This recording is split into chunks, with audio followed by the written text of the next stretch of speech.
the perfect formula doesn't exist. And the person that is convinced that, they know it best are the one that have just stopped learning. And we're very convinced that we can learn every day, and we just challenge ourselves constantly, not only to look at the other part that we like to acquire, but we try to spend, and especially at our top executive leader team, try to go out and visit as many other parks as possible. Welcome to the Attraction Pros podcast, where we discuss the latest trends and challenges facing the attractions industry today. We chat with some of the top leaders in the field and provide resources that will help develop your career in this great industry. I am Josh Liebman. I am obsessed with the guest experience and helping attractions make that their top priority for success. And I'm Matt Heller. I am passionate about organizational effectiveness, leadership development, and employee engagement. Now sit upright, hold on tight, and get ready for the Attraction Pros podcast.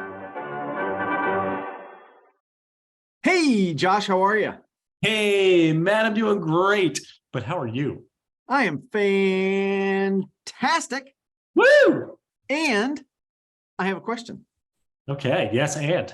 All right. So you may not want to name a name, and that's okay.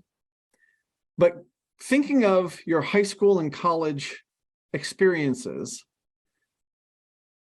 can you recall your least favorite professor? Oh, absolutely. And I will not name them by name, but Okay. yes, I remember. I will say 10th grade biology. Let's just say that. Okay. And what was it about that professor or teacher that made them your least favorite? It was very dry. It was very old school. It was very much, here's the information that you must learn and memorize and repeat it back on the test. And I can tell you, I don't really remember all that much that I learned that year. Yeah. Why do you ask? Well, because one of the things that we talk about today with our guest is about emotions, right? And emotional connections, and how our experiences, when accompanied with emotion, tend to be more memorable. And certainly he's talking about it from an attraction standpoint, but he made amazing correlations to learning, so training and learning and education, but also to haunted houses, right? That's true. When you go through a haunted house and you get scared, that's an emotion, and you're going to remember that. Mm-hmm. Absolutely. Now, I will tell you, my 12th grade Spanish teacher, Senor Venatelli, he was memorable. That was fun. And that was a perfect way for me to take Spanish 4 and then move to Florida for 12 years right after that. It ended up being extremely helpful from that standpoint. Very good. Absolutely. Now you've got my gears turning, my favorite and least favorite teachers and professors. Absolutely. Well, I think I remembered at some point in the last 200 and some episodes, we did talk about favorite professors. So We've had some of my professors on. At least one. I can think of. We had Duncan. We did. Yeah. So we talked to Renato Lenzi. He is the chief operating officer of the Dolphin company, which operates more than 30 marine animal parks, water parks, adventure parks in many countries all over the world. And we really get to talk about creating those memorable experiences that allow them to deliver the education in an entertaining way, because that's the industry that we're in. We're in the business of fun. And like you just said, that those create the most memorable ways that people retain information. So being able to deliver education through entertainment makes for an overall enjoyable experience that also fits in with the company's mission of being able to educate its visitors on everything about marine life and conservation, and being able to keep these species thriving into the next generation. And what I thought was so fascinating was the way he not only talked about kind of all those subjects as they related to one another, but then we also kind of turned the conversation and talked a little bit about social media, but it was still kind of similar, right? Because social media, when done correctly, can elicit emotions, and it can help you get to know the facility a little bit better. And he talked about how that not only helped from a guest perspective, and a 12-year-old who experienced the park and experienced it through social media now wants to be a veterinarian, but also people that may have started at the park and were working there, or I should say, they started as a guest and now they're working there because of not only the in-park experience, but also because of the relationship they built through social media.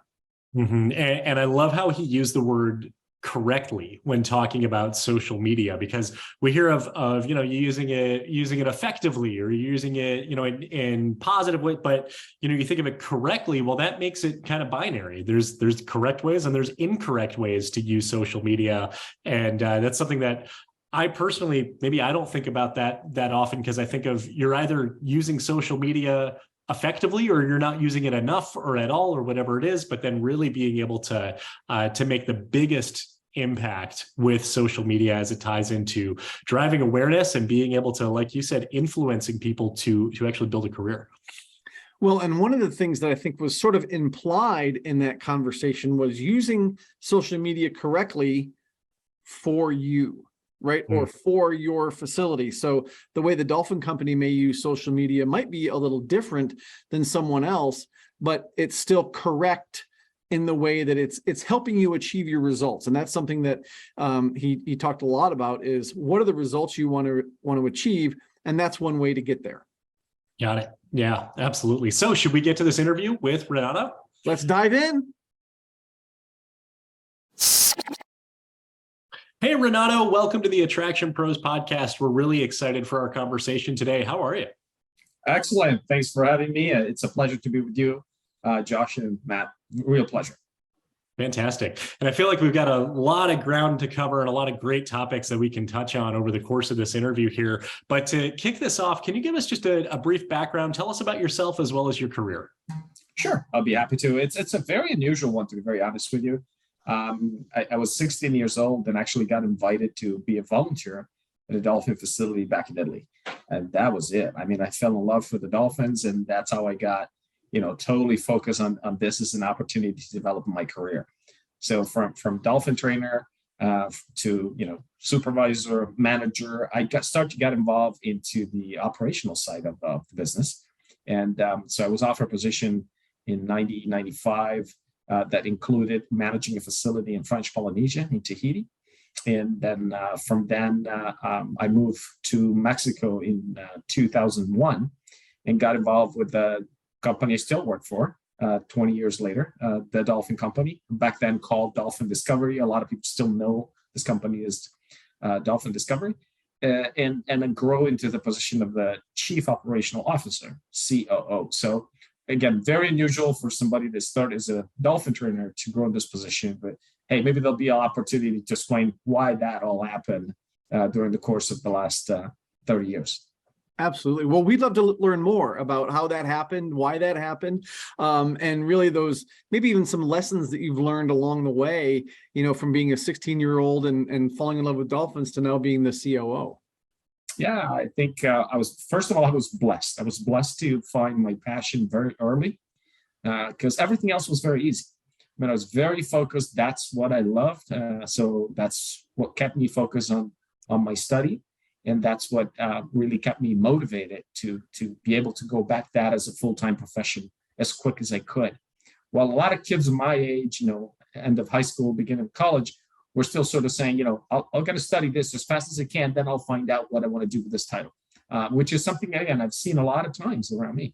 So my first lesson learned, and in my case, it was more probably by accident, probably. I say that because I really pushed for this to happen. But is volunteer as quick as you can in your early days, because that's going to expose you to opportunity. There's this fantastic YouTuber that has a channel that is called One Job Per Week.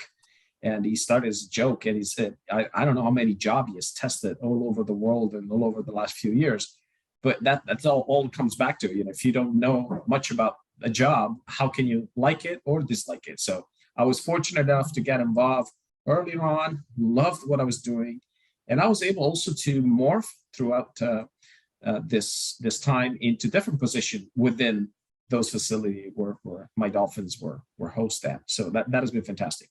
Side to that, I think one of the key elements that made my career different maybe than some of my colleagues is the fact that at some point the company I was working with was affiliated with the Hilton.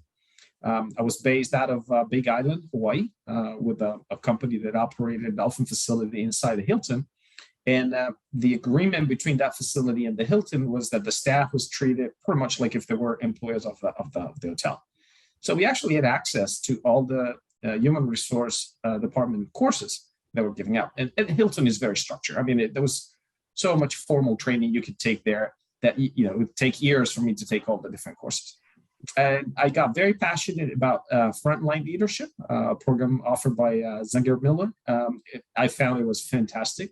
And it was also given, the course was given in a way that was really a perfect balance between theory and practice. So you would take a lesson every week, and then you'll have a week to put in practice what you've just learned. And then you come back, and we had mentors, we had coaches involved into this process.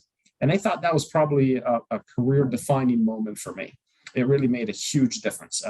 In the same package, we were exposed to Stephen Covey, the 7 Habits of Highly Effective People, Time Quest, and several other courses that were really strong, synergistic building block for me to understand that it's not all about having the right meaning or meaning good to become a good leader. You have to have the right tools.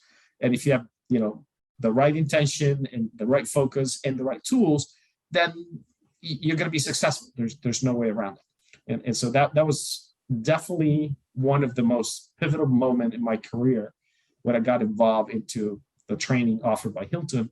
And again, frontline leadership was probably the most influential tools that I have acquired over the years that have made a huge difference in everything else that I've done. Yeah.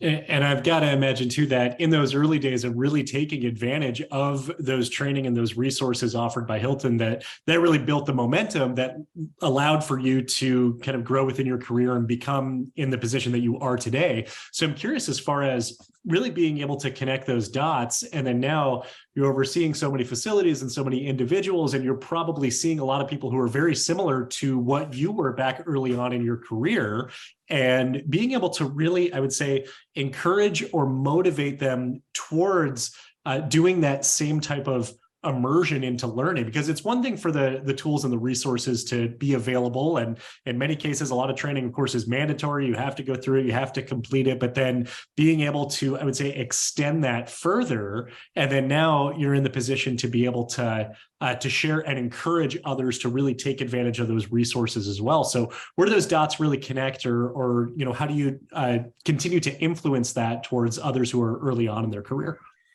So when I first joined Dolphin Discovery, the Dolphin company now, it was a much smaller reality. We were operating 3 facilities back then. Now we're about 40 facilities, so it's a very different situation. And back then, there was not much of a system-wise structure on how to train and lead the training team to grow into leadership position, whether it's leaders of yourself, leader of a small area, leader of a small team, or becoming the leader of the whole team at your location. So we actually established a school in-house that would provide different building blocks. And it was not mandatory. It was offered to any that were interested in it and motivated to grow. But obviously those that would choose it would grow much faster than everybody else, because they were acquiring tools that would make them more effective at what they were doing. And there was never a need to say, you have to go and take this course.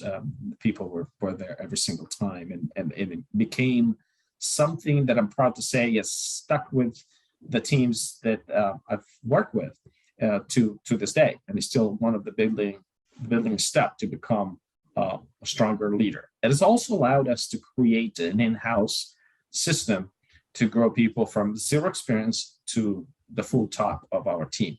So rather than going out and searching for people that have experience from other companies, try to bring them in and adapt into our system, we were able to go out and search for talent based on attitude, general educations, general, interest, and start from that rather than starting for somebody that had, 5 years of experience in training marine mammals or 10 years of experience training marine mammals, and maybe coming with a baggage of habits and way of doing things that were maybe not aligned to what we wanted to develop.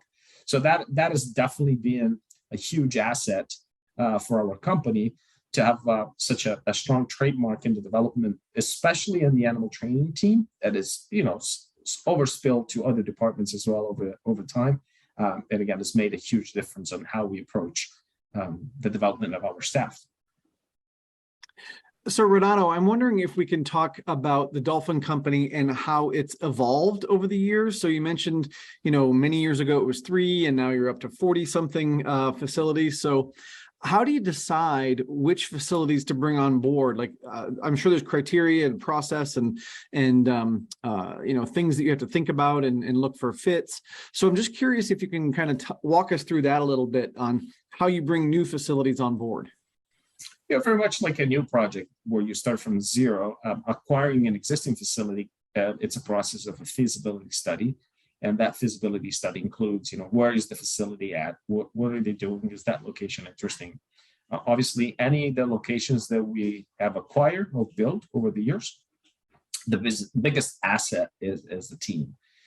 So whether you have to build it or whether you acquire it, that's always a huge and important starting point, to starting block. So we definitely spend time getting to know the people. We definitely go out and get to know the staff, get to know how things are working. It all depends also which country. We operate in 10 different countries, and which restriction may be imposed by the company that is selling that location. Sometimes there's a confidentiality agreement. Staff cannot know that you're going to go in and become the new owner of that locations or operator.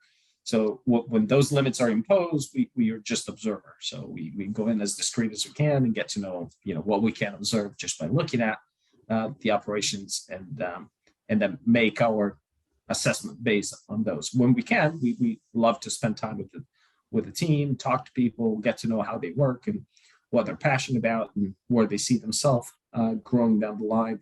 And those are all excellent elements because, whenever you acquire new locations with a new team in it, what we hope to find are those that are going to grow past that location and past that team and can become of a larger picture and a larger team that oversee more than one park, maybe in a region, or more than one park, maybe on a continent.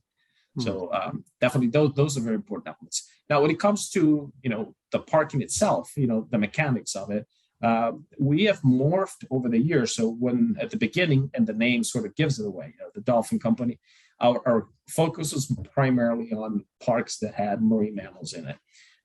Then little by little, we start to look at other opportunities. So for the past maybe 15, 16 years now, we have also looked at water parks, mechanical rides park, and we've recently acquired a few parks that are purely adventure parks.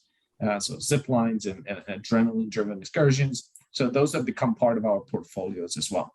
And again, with that process, we're also acquiring in our team that expertise and that knowledge that is part of those operations. And sometimes you have the original staff that made that park happen and made that park very successful. And that is a huge asset for us. We've just, we're almost finished. We're 75% complete with the development of a new zip line in one of our adventure park in Jamaica. And our team in Cancun was very involved with the planning and the logistics of it. Even they have never been to Jamaica, but they were able to exchange back and forth ideas and how to make that a success and how to make it work out. And they actually, from a purely zipline project, they included a bungee swing element to it, which is a fantastic experience. I don't know if you've ever done it, but it's sort of like a drop platform from 30, 40 feet up high, and you jump and you have a bungee cord attached to you and a harness. So you're bungee, but you're also swinging. And it's the most crazy experience you've ever had. So when we tested that and we talked about that to our team in Jamaica, they were totally thrilled, totally excited. And it went straight into the development project right away. So it's going to be part of what we're going to open up at the end of next month, most likely. Excellent. Wow. Well, that bungee attraction sounds Incredible. And hopefully I'll have the chance to experience that someday. Curious too, as far as, we talked about kind of what you're looking for when acquiring the parks and really what that whole process looks like. And then on the other side of that, of immersing the existing staff into the Dolphin company's culture, we talked about, of course, there's all those training resources in the system that you talked about a few minutes ago, but doing all that while at the same time acknowledging and recognizing perhaps what the culture was before and identifying, are there things that need to be shifted, or are there things that should remain the same from the previous owner and operator, and really what that whole process looks like? That's a great question. I'll go back one step, because you say, what do you look for? And I want to clarify that this is a team effort. Obviously, our CEO is extremely involved. Mr. Eduardo Albor has been with us since almost the very beginning of this company. And not only is our CEO, he's also one of the shareholders of the company. And that brings a very different leadership to the front of the company. And then we have a very compact team that analyze any new project. So our CFO is very involved.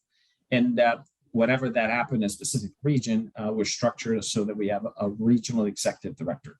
So if something happened in the US, we have a US executive director. If it happened in Mexico or Latin America, we have 2 people that work in that region and share responsibility over a different geographic area. And then we have one that oversees Europe, and one executive director that oversees Caribbean. So they're part of the team that develop a new project in those regions and make those assessments that you're asking me about. So obviously, when you look at an operation, the first thing you look at is, what can we do better than what is getting done there? But it's equally important, sometimes even more important, is what we can learn from this location. And I can assure you that most of the time we learn more than we can bring in. And that combination create a very strong synergy in all other parks. So we can actually capture ideas and operation procedure, way to do things that we can take from there and bring back to all existing locations and make our existing location better. The perfect formula doesn't exist. And the person that is convinced that they know it best are the one that have just stopped learning. And we're very convinced that we can learn every day, and we just challenge ourselves constantly, not only to look at other park that we like to acquire, but we try to spend, and especially at our top executive leader team, try to go out and visit as many other parks as possible. That's always very refreshing and helps understanding, what's happening in other parks, why it's happening, and what can we learn from what we're observing going out. It can be the smallest thing, it can be, the biggest project. But if you keep your eyes open and you're curious, that will bring in a lot of added value to your company. So that's a big part of the evaluation process of an existing company. And so it goes from, how do they manage retail? How's the food and beverage done? How do they manage the actual operations, whether it's an attractions, whether it's a water park, whether it's an adventure, or whether it's a venture park, or whether it's a park with animals? How do they offer that service for people to get to know the animal? Is it just sit and watch? There's some interactions involved. What kind of interactions? Is it high quality? Is it what we feel and consider, the best way to send an educational message out? So all those elements come into place, and we try to make a wholesome analysis and come up with what we consider, this is a perfect project for us, or maybe this is not the best project for us. And I have to say, price is also an element to that. Yeah. Well, and one of the things I'm curious about is you mentioned synergy between properties. And Josh kind of prefaced that question talking a little bit about culture as well, like the Dolphin Company culture. But then you've got places in so many different countries around the world that I would imagine that there's only so much synergy that you could have. Like you've got regional cultures that also impact the company culture. So I'm curious if you can talk a little bit about, how different facilities, even if they have similar experiences like with the Dolphin, but how they run maybe a little differently because of where they might be in the world. Definitely, there's always a regional elements to it. Surprisingly enough, in my experience, and I probably have been traveling between our locations, among the top 5 of our people, who probably travel a lot between them and watch and observe those differences or similarity. And I can say that there's probably more similarity than differences when you look at it. You always want to tropicalize certain elements to it, So, the chicken jerky in Jamaica is very typical from Jamaica and probably wouldn't work as well in Italy. But there's something to be learned. So actually, smoking barbecue in a park turned out to be a great asset in Italy if you just put sausages on it and people go like, oh, that's fantastic. Why don't we have a sandwich with the sausage in it, just freshly baked on the barbecue? So just a simple idea to see how, something that was working really well in Jamaica, and chicken jerky is probably one of the most, offered food product when you travel around different excursions out there. It turned out to be an excellent asset for us in Italy just by switching what kind of food you were putting on the barbecue by using a very similar concept to that. I transfer that to many other elements. We didn't have an animal experience with lemur in Italy or in the US, but we have one in our park in Argentina. So our team members went to help out on the training of the animals down in Argentina. They came back and say, hey, I really love the lemur interactive experience. That's so much fun and so cool. Why don't we do it in Italy? We started in Italy and now we're building one in the US as well. Actually, two in the US most likely is going to end up, and one in Mexico as well. Because hey, that was a great idea. Why not replicating it somewhere else? Local markets sometimes have some peculiar things that are very, very intrinsic to that region, to that area. But most of the time, you'll find that what works in one park will work on the opposite side of the world. People love to have fun. People love to party. People love to be entertained. If you do it right, it works everywhere. I've got to imagine that there are some external factors that probably impact operations as well, particularly the laws in certain countries around animals in professional care. And that's actually something that I've seen you've been involved with in terms of lobbying efforts, and you've even influenced laws being created or being reverted. Can you talk a little bit about what that process has been like for you? Well, as a company, we've been trying to be very involved with institutions. So, become institutionally savvy is very, very important, and also become an asset for them. So, if you think about how peculiar it is to take care of marine mammals, there's very few people that have knowledge and experience on it. So starting in Mexico, our CEO was able to offer and share the opportunity to the local inspector of the equivalent of the USDA in Mexico to come and train on how to do inspections of marine mammals at our locations. So we actually walked them through it and explain how an inspection should be done in order to collect as many information as possible and make it, comfortable for the animals and comfortable for the team. And that was very, very productive. Now, at a higher level, when you talk about legislations and the development of new laws, it's important to have that line of communications with people that are going to be, sitting at the technical table and say, this is good, this is bad, on how to deal with this particular issue. And be relevant, being able to bring alternative or better solutions to the table. We've been very proactive in that sense. In most of the Caribbean islands, we've been regarded as the expert on the territory when it comes to taking care of marine mammals. We were able to do that as well in Mexico, and as I mentioned, in Italy as well. We were actually part in both in Mexico and Italy of very complex law revisions, and we were able to provide significant information to the legislators so that they would take decision based on science and keeping animal welfare in the driving seats, so that at the end of the day, it was the results that would bring the best animals' interest forward. Yeah, and I've had the opportunity to work with Miami Seaquarium and some other locations that have animal collections, and you will not find, and I'm sure you're in this category, people that are more passionate about taking care of the animals than the people that are taking care of the animals, right? But I think what is unfortunate sometimes, and maybe this is where the guest perception intersects with laws and things like that, but is the guest perception, because a lot of times they will say things that are very, maybe there's no truth to it, things about animals in captivity and those type of things that may get a lot of traction on social media. But I'm curious how you focus or how you deal with that as an organization, knowing that the people in your areas are working for you have the best interest of those animals at heart. And there's no doubt that they're passionate about the animals, but there's this outside force that may think that they're doing some harm to the animals, or just even handling animals in captivity isn't right. So from I guess maybe a public relations standpoint, how do you deal with that type of interaction? I guess social media has pushed us all to become opinionators. So we all have an opinion about just anything that's happening out there. Now, it's important to have some knowledge-based information. So that makes a big difference when you want to have a strong opinion. And when you don't, maybe ask the right question and try to find the right source. When you observe our world, which is zoos and aquariums, I always like to start from objective numbers. In the US, you have about 180 million people visiting AZA accredited facilities every year. And that's a staggering number. That is a huge number. And it talks about, what does the general public think? They think that they will go to those facilities and recognize at least the value of the ticket, if not more, learn from it, and bring home some more understanding of what can be done to protect those animals and their environment.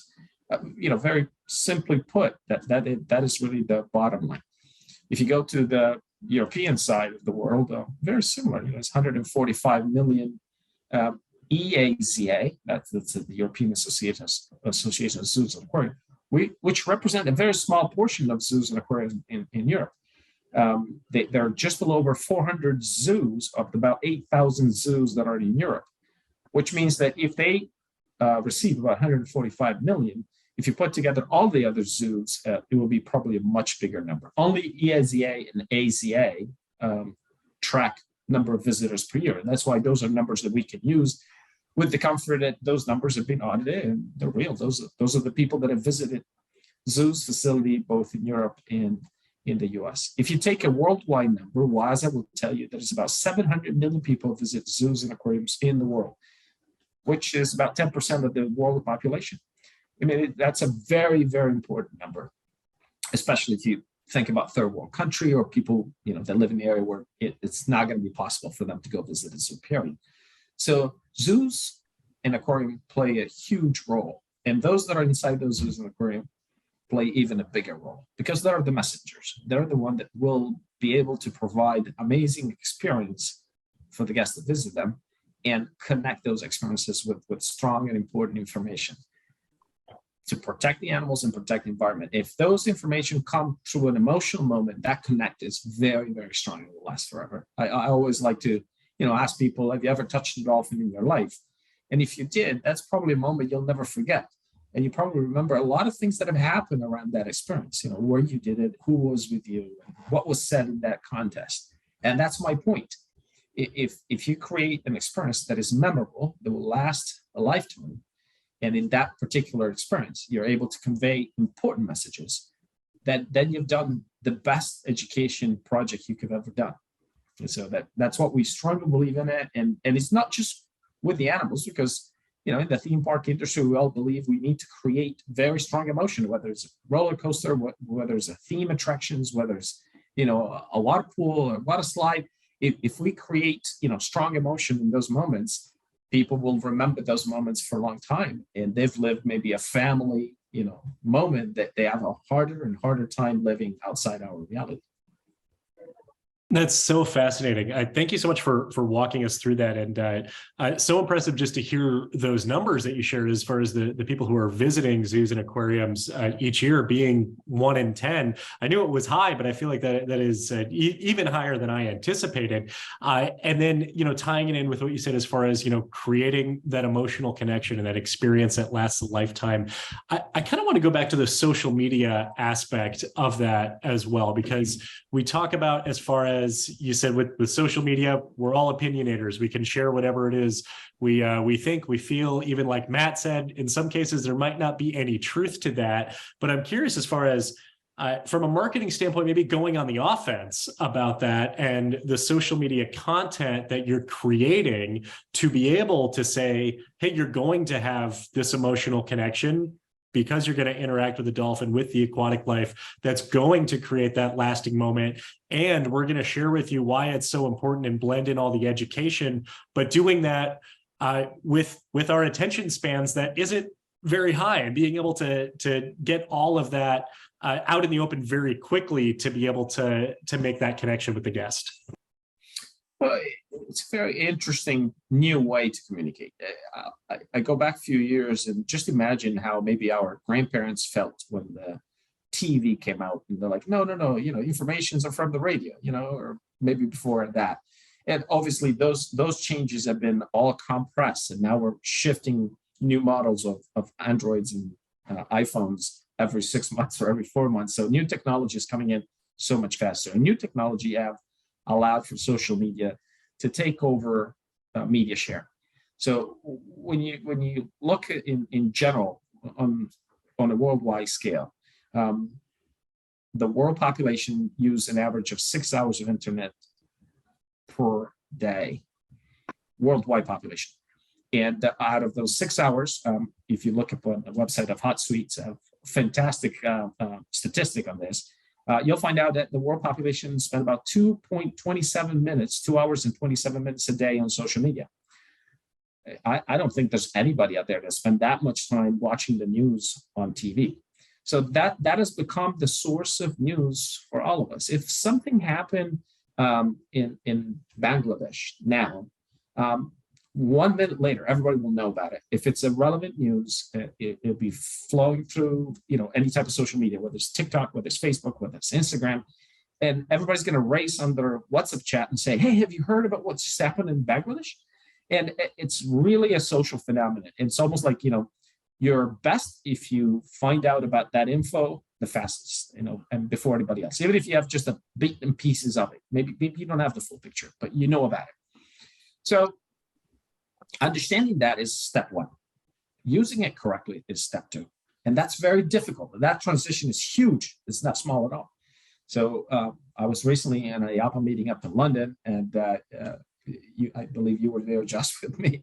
And when I said to the audience that this was the CEO breakfast, and I asked everybody to raise their hand if they had TikTok installed in their cell phone, there were probably like 2-3 people in the room, with over 250 people that raised their hand.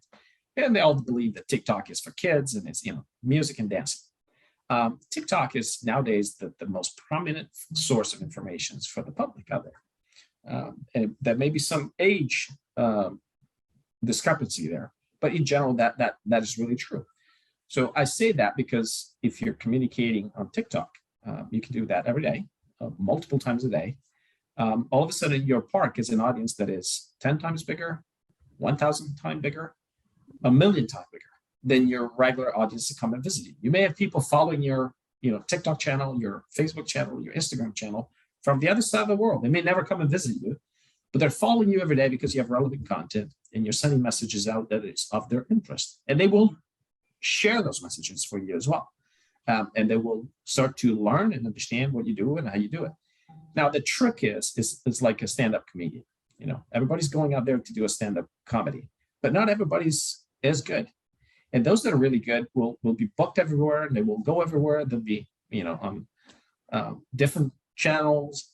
And those that are not good are still doing it, but they're not good. And so that's why they're not becoming popular. So doing it right is the first step. Doing it right, both with the science and the art of it, it's really the ultimate. I mean, it's a little bit more complicated. So the rules of engagement on social media, if you look up on any tutorial on YouTube, you can probably learn it in a few hours. The rules of engagement, how to use them correctly, that may take a long time. Now, those that are really good at it, they may go through that process exponentially faster, but those are the true influencer. Now, in the theme park industry, we should be the influencer. We heard a lot of talk about metaverse, which is really an extension, a new dimension of social media. So you're adding dimension to something that already exists. And how active are our peers in our industry on that type of work? Very low, very low. And that's what we need to really focus on it, start to become more active. I was fascinated when I looked up the TikTok of George Aquarium account. They have over 1.5 million people following them. And, Mystic Aquarium is up there too. And a lot of the companies in the theme park industry are very active. Other big park don't even have an account. And that's how crazy it is at this particular time and age, where some people are not caught up with that. They're not involved in that side, or they're not collaborating or working with strong influencer from the outside or strong influencer from within. There's some parks I've seen, staff members that have become huge influencers. And it could be somebody from maintenance. It doesn't have to be somebody that is, used and accustomed to speak to the guest in the front, but they can make a huge difference. We had in one of our locations who become the most prominent influencer is a veterinarian. And I have to say that she's a great girl. She's a great vet.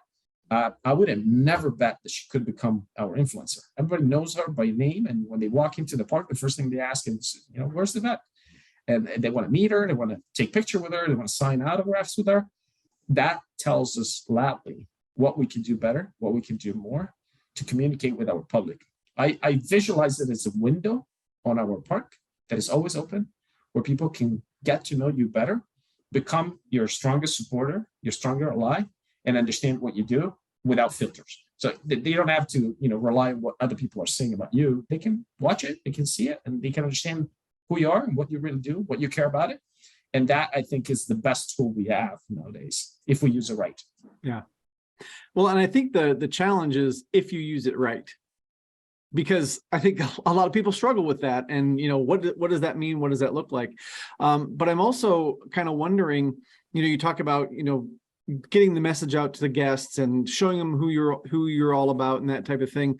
Do you find you have a similar impact on maybe even future team members or future potential applicants, where they can get to know who you are as well, and then you're helping to kind of foster the culture out there, and then they say, "Oh, that's someplace not only I want to visit, but I want to work there." Do you find that happens too? Yeah, that definitely happens, and I've seen it a lot. Just recently, I was with two different girls in one of our park in Italy, Submarine. They came up to me with their parents. One was 12 years old. She said, she came here 4 years ago and she's fixed. She's going to be a veterinarian. I'm like, oh, that's great. And we were sharing ideas and things that she could do. She was taking notes, and parents were taking notes, and they were all full. It was a family commitment. They're going to do everything they can to give that girl the opportunity to become a vet.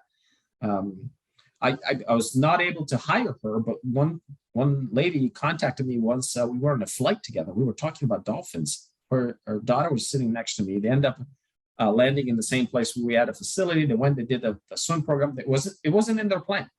That girl ended up doing marine biology, and she became a biologist to work with marine mammals because of that experience. And the grandma, not the mother, the grandmother wrote to me and said, I want you to know what kind of influence you had on my granddaughter.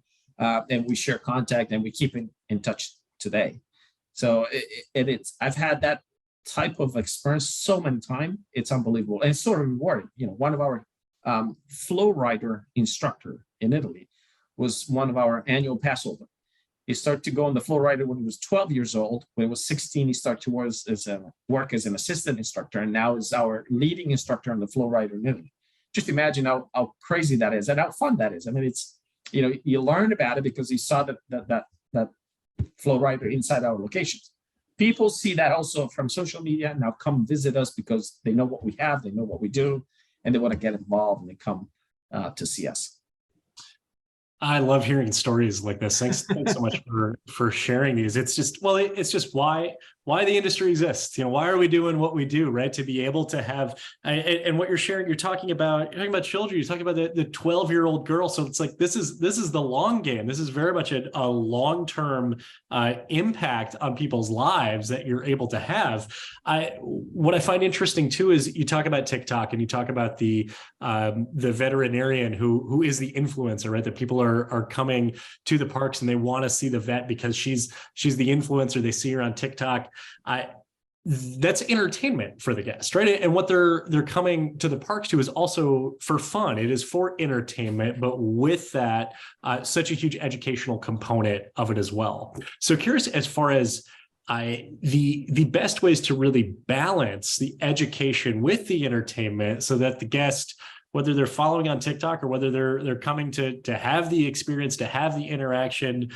They're coming perhaps for the fun, entertaining component of it and making memories with their families and because they love the animals, while at the same time they're leaving with strong education that they've absorbed throughout the process. Well, the mold was broken several decades ago. So some people start to do, program like the one Jack Montana was doing, Jeff Corwin or Steve Irwin. And they approach education from a completely different perspective. If it's fun, people would want to get more of it, and they will never get satisfied. They will get more and more and more. So the vehicle was different. TV was used at that time to convey that message. But really, that's all about that. I mean, you probably remember perfectly your best professor and your worst professor at school, from primary, high school, and university. The best professor were not the one that knew the subject matter the best. They were the one that would make it fun and entertaining. Because if it was entertaining, you wouldn't fall asleep.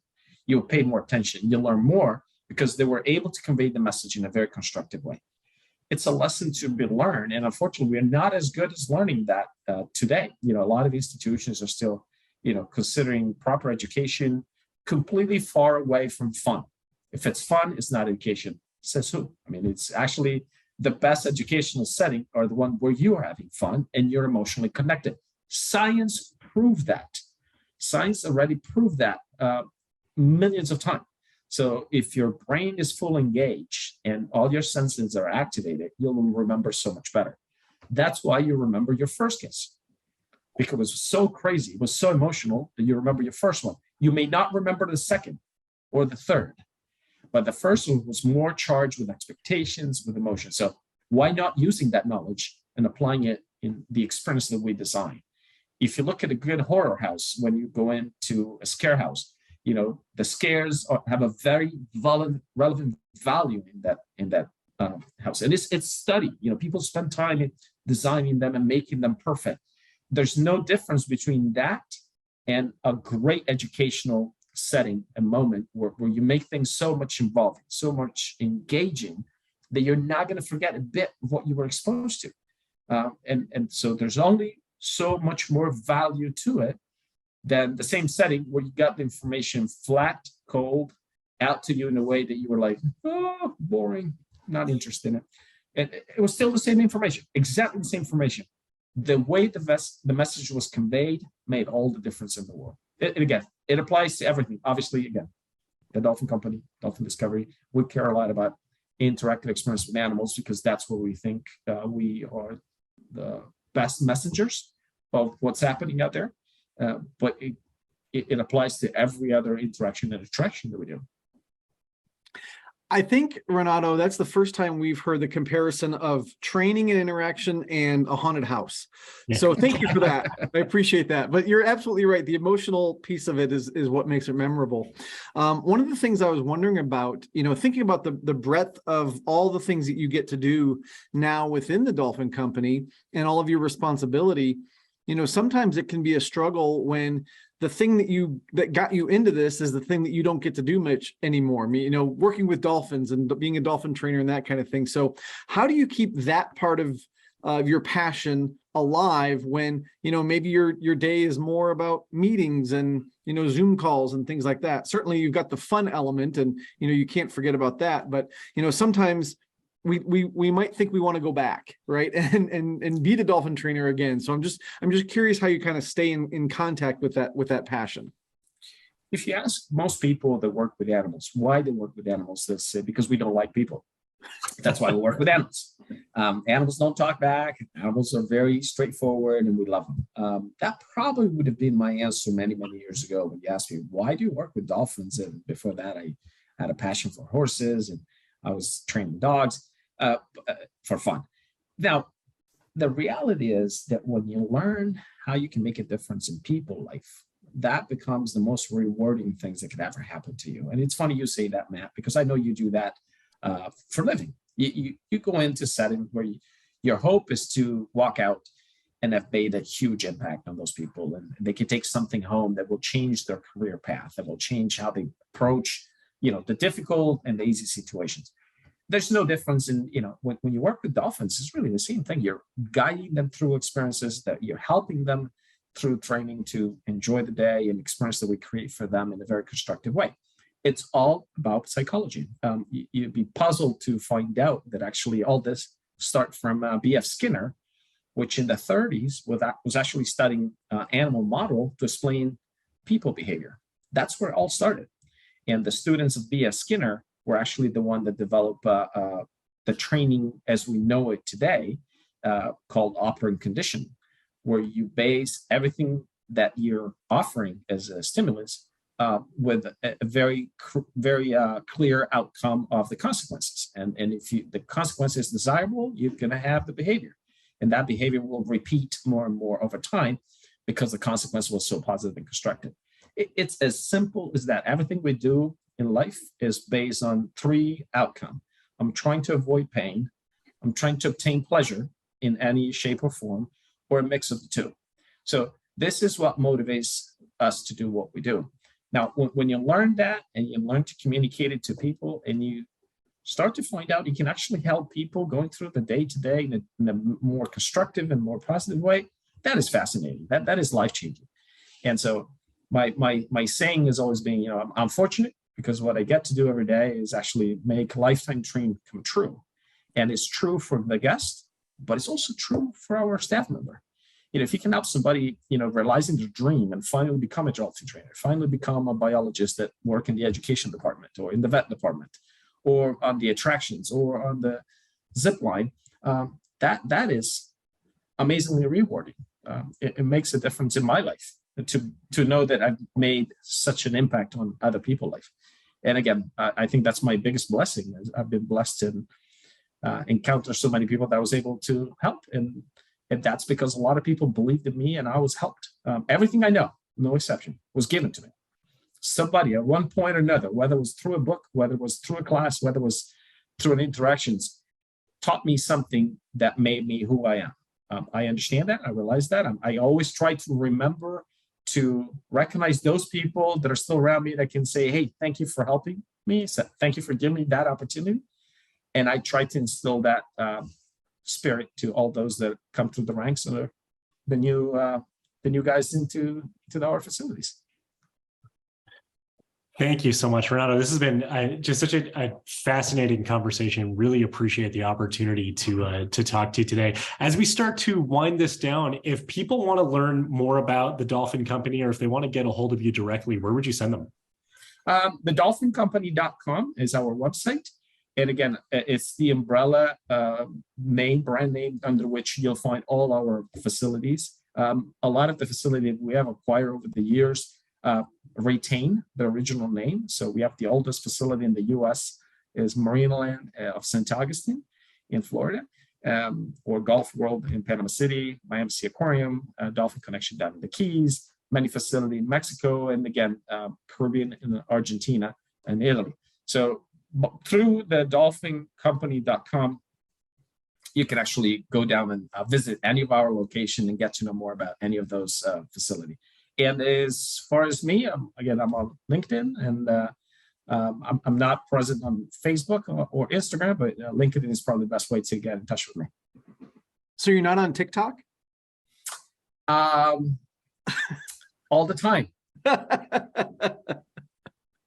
All the time. Watching what's going to... Actually, I'm very involved with several TikTok accounts that we operate. And I like to believe, allow me, that I'm a very creative guy on some of the content that we put together. So Awesome. I'm not sure if that's true, but my team always made me feel like that's true. So, hey, I love them. There you go. There you go. Well, Renato, this has been a wonderful conversation. Thank you so much for your time. We really do appreciate it. And for everybody out there who's watching and listening, just remember, we are all attraction pros. Thanks for listening to the Attraction Pros podcast. Make sure to subscribe so you can tune in when new episodes release. And even better, please leave us a review on iTunes. For more information, visit attractionpros.com.